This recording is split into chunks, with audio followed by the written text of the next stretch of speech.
robbery, and arrest a headline. But the truth is way deeper than that. Because what happened between Pooh, Shiesty, and Gucci Mane wasn't just about one day in a Dallas studio. It was years in the making. It was about money, contracts, and prison, and a situation that spiraled completely out of control. Back in 2019, Pooh Shiesty, real name Lontrell Donnell Williams Jr., was just a young rapper out of Memphis trying to break through. He had no major deal and no big industry connections, just consistency, street buzz, and raw talent, and probably drinking pure Memphis water from his tap. Then everything changed in 2020. Not just Memphis water quality, his career. Gucci Mane, one of the biggest names in trap and founder of 1017 Records, signed him. At the time, it looked like a dream opportunity. Gucci Mane had a history of putting artists on. He had helped launch careers of artists such as Hoodrich, Pablo Juan, Fuziano, and Hot Boy Wes, and he had built a respected label which had industry credibility. For a young artist, signing to 1017 meant exposure, marketing, and access to a global platform. Gucci must have did his best Dr. King impression and sold this dream deal to Shiesty. But behind the scenes, deals like that aren't always what they seem. Most people don't understand how record deals work. And if your Wikipedia entry for your early life and education doesn't have anything about an early life or education, then you really don't know how record deals work. When an artist signs to a label like 1017, they're not just getting support, they're entering a business structure. And in that structure, the label almost always comes first. Ownership of masters, recoupable expenses, royalty splits, all of it is designed so the label makes money before the artist does. That means that the label collects the majority of revenue, expenses get deducted before the artist is paid, and the artist often sees only a fraction of what their music generates. And in imprint deals like this, the label can take 75 to 85% of the revenue. So even if an artist is blowing up, it doesn't always mean they're getting rich. And that's what happened to Pooh Shiesty. So while he was out there singing songs like Welcome to the Riches, Gucci Mane was probably like, "Stop the cap. Stop the cap right now." You see, shortly after signing, Pooh Shiesty dropped the song that changed everything, Back in Blood featuring Lil Durk. The song exploded with hundreds of millions of streams, Billboard Hot 100 success, peaking at number 13, and would eventually get certified 8 times platinum by the RIAA. Then came his mixtape Shiesty Season on February 5th, 2021, which debuted at number 4 on the Billboard 200 charts, eventually peaking at number 3. At this point, Pooh Shiesty was one of the hottest new rappers in the game. Money was coming in from everywhere. Streaming, shows, features, and merch. And according to estimates, millions of dollars were being generated. But here's where things start to get complicated. In 2021 and 2022, everything took a turn. He's an entertainer. He goes by the name Pooh Shiesty. His real name is Lontrell Williams, and prosecutors say on October 9th, he was involved in an armed robbery in Bay Harbor Islands. Pooh Shiesty got caught up in legal issues tied to firearms and other charges. On April 20th, 2022, he was sentenced to over 5 years in federal prison. And just like that, his career paused. No tours, no music rollout, no appearances. But the money? That didn't stop. When an artist goes to prison, their contract doesn't end, it pauses. That means that the artist can't work, but the label still collects revenue. Streams, royalties, and licensing continue. So while Pooh Shiesty was sitting in prison, his music kept generating money. And according to claims circulating around the situation, that number may have reached tens of millions of dollars, with some, including Charleston White, saying the figure was as high as $24 million. I'm on stream. I had a question. Can you explain this Pooh Shiesty situation? He just came home to take pictures and get some new stories to tell in the day room when they playing dominoes and on the rec yard when they lifting weights. He didn't come to stay long. But what exactly did he do? Gucci made, his mother says that Gucci made $24 million while he was in prison. Didn't give him one brown penny while he was in prison. When he came home, he didn't get nothing. This is where things get more emotional. Apparently, while Pooh Shiesty was locked up, his family was still outside dealing with real life. According to allegations tied to the situation, his mother reached out to Gucci Mane for help, but those requests were reportedly ignored. Now, whether every detail of that is accurate or not, it added tension because from Pooh Shiesty's perspective, his music was making money, his family needed support, and he felt like nothing was coming back to him. That's the kind of situation that builds resentment. Moreover, while in jail, Gucci had dropped all 1017 artists except Pooh Shiesty and Fujiano. When I look at my P&L and me being a businessman, I think that I'm gonna have to release almost all my artists except for Pooh Shiesty and Fujiano. This is a decision I didn't want to make. I thought about it, you know what I'm saying? I could keep all of them under the contract, but I said, hey, it. Let's just make the unselfish decision and, let them take their talents elsewhere. In October 2025, Pooh Shiesty was released. He'd done what all rappers do in prison: reflect on life, find God, and have new material for at least 2 albums. Naturally, he expected to return to music and finally benefit from everything he had built. But there was a problem. Even though he'd found God, he was still under contract with Gucci. And not just any contract, the same deal he signed before he became a star. Gucci wasn't letting him go. Because you might not have noticed, but rappers drop some of their best work while in prison or after doing time. Seeing a rapper get out of jail is like being a Spurs fan and seeing Wemby going bald and training with monks in the off-season. It'd be foolish to trade him.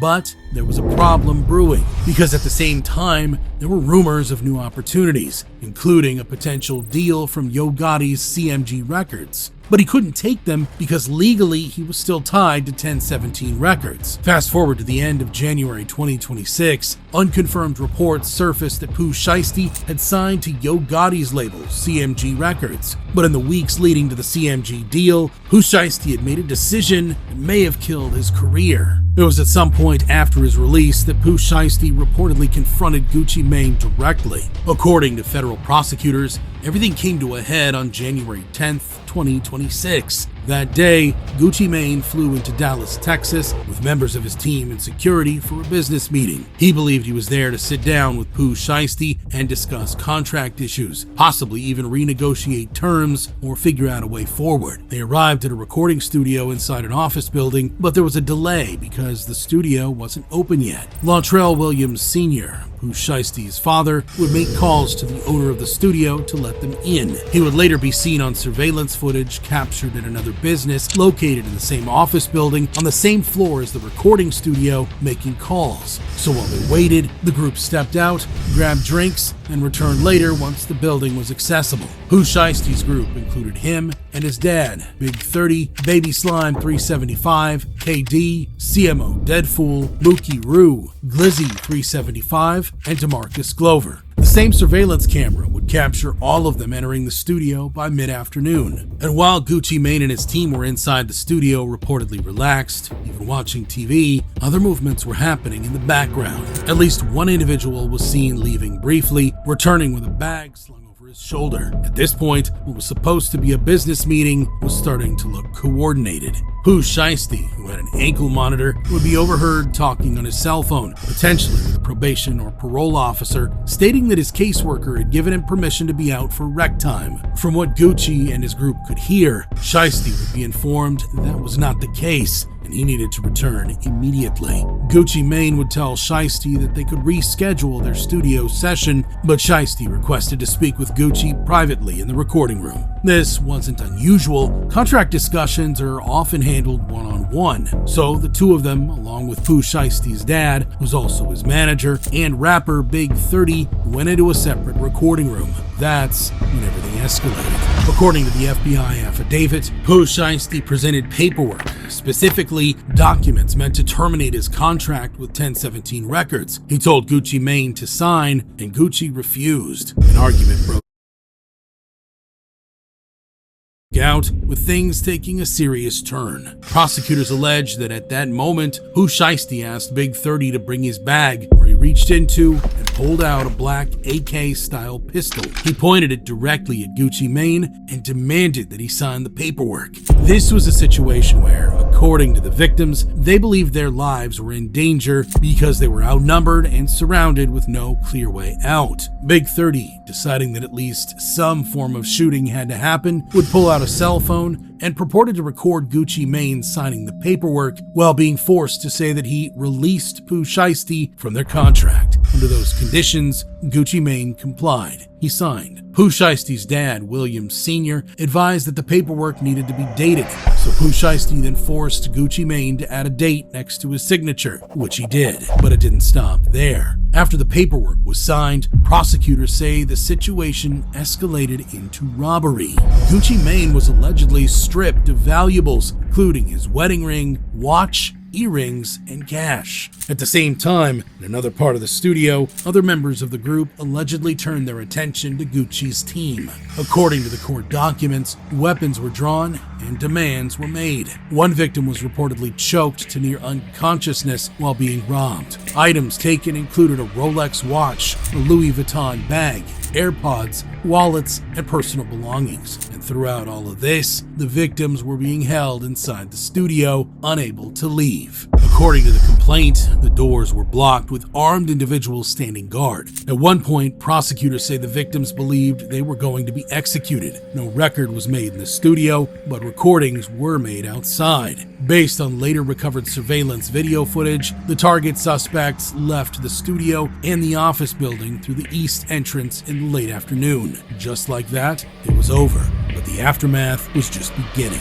Once the incident was reported, law enforcement moved quickly, and what they found painted a detailed picture. Surveillance footage captured multiple vehicles leaving the scene: a white Buick Enclave, a black Dodge Charger Hellcat, and a black Dodge Ram with a roll bar. Using license plate readers, investigators were able to trace the black Dodge Charger Hellcat back to its owner, Big 30's father, Rodney Wright. The white Buick Enclave was traced back to a rental company, and when the company was subpoenaed 4 days later on January 14th, they responded. The car had been rented by William Sr. on December 29th, 2025, with a return date of January 11th, 2026. It was placed at the crime scene on January 10th. Here's where it gets even more serious. At the time of the incident, Pooh Shiesty was reportedly in home confinement for a prior firearms conviction. That meant he was required to wear an electronic monitoring device. Investigators used that data to place him directly at the scene. Authorities also pulled cell phone location data and travel records, leading them to discover that several individuals had traveled together from Memphis to Dallas in the days leading up to the incident. Afterward, many of them quickly left the city, some by car, others by bus, all heading back to Memphis. Investigators traced the group to a hotel in Dallas, and crazily enough, the Dodge Charger Hellcat belonging to Big 30's dad they had would be stolen the next day, in the early morning hours of January 11th, 2026, at the hotel. It would be reported stolen 2 days later on January 13th, shortly before Big 30 left Dallas. After reading the incident report for the stolen Dodge Charger Hellcat and analyzing cell phone records, police realized that the suspects had multiple rooms in the hotel booked. Surveillance footage from the hotel matched individuals seen earlier at the studio. Here, you can see the suspects side by side from studio surveillance to hotel footage. They had the same clothing, the only group of people you'll ever see successfully pull off having their outfit tied to their identity are cartoon characters, which is fitting because these men went about this whole thing like it was child's play. I mean, back inside the studio, authorities recovered fingerprints from items left behind, including red plastic cups. Those prints were run through databases and matched to individuals involved. In the court document, it says that Gucci Mane and two of the victims also identified Big 30, which led many to state that Gucci Mane snitched on Pooh Shiesty. And then came one of the biggest mistakes. Within days of the incident, some suspects allegedly posted photos and videos online, displaying items that looked identical to the stolen jewelry. One individual was seen wearing a Rolex that matched the victim's watch, complete with serial number verification. He would flex shoes similar to those worn during the offense. On January 11th, 2026, another would post an Instagram story featuring a large amount of cash, a Rolex visually similar to one stolen, and a location tag of Dallas, Texas. Days later, another showed off a chain linked to 1017. Even Pooh Shiesty's dad posted photos of him with a masked up Pooh Shiesty. Moreover, according to the court documents, when some of the suspects were traveling from Dallas, Texas to Memphis, Tennessee, they would post an Instagram video on a bus showing them flashing large amounts of money. At that point, the case was building itself. On Reddit, rumors about Pooh Shiesty robbing Gucci Mane began making rounds just a few hours after the robbery, though for many, they thought the rumors to be false. On January 11th, just a day after the robbery, Gucci Mane would post this picture on his Instagram page, showing his wedding ring that had been rumored stolen. DJ Academics would repost the picture, apparently to debunk the Gucci Mane kidnap and robbery story. In early April 2026, authorities made their move. This week, 9 individuals, including well-known musical artists, kidnapped and robbed at gunpoint numerous victims at a music studio in Dallas, Texas. 8 of the 9 were arrested yesterday in Dallas, Memphis, and Nashville. These individuals who are charged and arrested include Lontrell Williams Jr., also known as Pooh Shiesty, Lontrell Williams Sr., Rodney Wright Jr., also known as Big 30, Kadarius Waters, Demarion Gibson, DeMarcus Glover, Corday Johnson, Darian McDaniel, and Terrence Rogers has not been arrested yet, but will be soon. Multiple arrests were carried out across Dallas, Memphis, and Nashville. In total, 8 of the 9 suspects were taken into custody.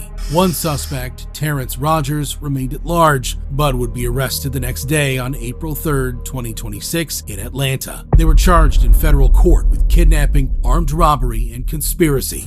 9 men, including Memphis rappers Pooh Shiesty and Big 30, are facing federal charges for allegedly kidnapping and robbing rapper Gucci Mane. This comes just one day after Fox 13 broke the story about a raid at a Cordoba home that belongs to Pooh Shiesty's dad. If convicted, they could face life in prison. According to Pooh Shiesty's lawyer, Pooh Shiesty and Gucci Mane were definitely involved in a situation the day Gucci was allegedly kidnapped at gunpoint, but the story in the federal complaint could be a tall tale. Be what may, Texas is known for laws that are widely considered harsh, so this situation looks dire for Pooh Shiesty. So there's no mandatory minimum in this case. It's a range of punishment, and it'll be in the province of the judge, whoever gets the case, but it could be from 0 all the way to life imprisonment. And as you know, a lot of what will guide what's called the sentencing guidelines will be the individual's previous criminal history, the fact that one of these individuals committed the offense while on home confinement, so actually serving a federal offense, assuming that individual is convicted, that will be an aggravating factor for sure. As of early April 2026, Gucci Mane has not said anything regarding the case. On April 9th, 2026, Pooh Shiesty's lawyers stated that federal agents have not interviewed any of the victims. This is after a judge ruled that Pooh Shiesty be kept in detention following his bond hearing. So my understanding is the FBI has, over the past 3 or 4 months, has interviewed none of the alleged victims, and allegedly they all have future dates to give statements. On April 10th, 2026, Gucci Mane released his first response to all the allegations, and this was through the hardest witness statement, a song called Crash Dummy that explained in detail what he went through with Pooh Shiesty and his co-defendants, with lyrics like, settle the play like Suge Knight did with Dre, but I ain't easy eating and this ain't back in the day. Feds had to have been taking notes. So in answering the question as to what happened between these two artists, this situation reportedly started over a contract dispute, which isn't unusual. Now, it's important to remember that these are allegations. The legal process is still unfolding, and no matter how this case plays out in court, 2 things are clear. Bro woke up in jail this morning eating oatmeal, still signed to Gucci. And second, this situation could have ended much worse. Lives were at risk, decisions were made, and now the consequences could be permanent. The rising star to federal case. The story of Pooh Shiesty and Gucci Mane is a reminder of how quickly things can spiral when business, ego, and pressure collide. And as more details continue to come out, this might only be the beginning of a much bigger story.